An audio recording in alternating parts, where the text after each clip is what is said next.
नमस्कार प्रणाम, आप सभी के स्वागत बा हमारी वीडियो में। वीडियो बनावे के मकसद ई बा कि आज एगो बहुत ही अच्छा सॉन्ग जो कि रिलीज भइल बा, जो कि भोजपुरी के बादशाह पावर स्टार पवन सिंह के DRS म्यूजिक पर, जो कि आप लोग भी सुनी और आनंद ली।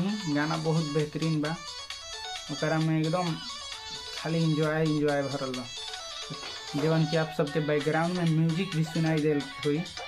तो चलिए सुन ली, थोड़ा और मज़ा ली और चैनल के सब्सक्राइब कर दी, वीडियो के शेयर कर दी और फुल सपोर्ट करी। फेसबुक पेज पर देखो तनी तो फेसबुक पेज के फॉलो कर दी। बहुत ही अच्छा सॉन्ग बा DRS म्यूजिक पर, और वो एल्बम के नाम बा काहे रुसेलू।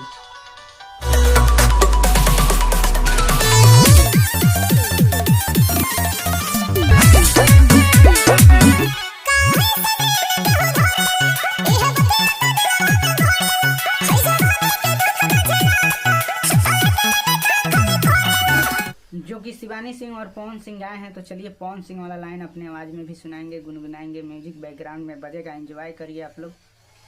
रोजे रोजे हमारा से दूसलू, काहे होती होती बात खातिर सेलू, काहे होती होती बात खातिर सेलू।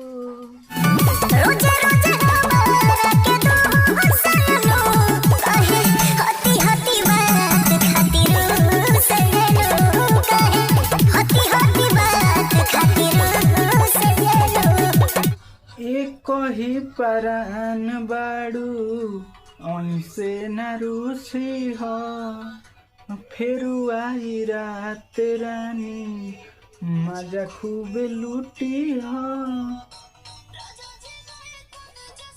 घूस लइला से काम ना चली, बुझाई। कहीं परान बाड़ू ऐसे न रूठी हा, फेरू आई रात रानी मजा खूब लूटी हा। सुनो ना लू तो आगे चूसेलू, अहे होती होती बात खातिर सेलू।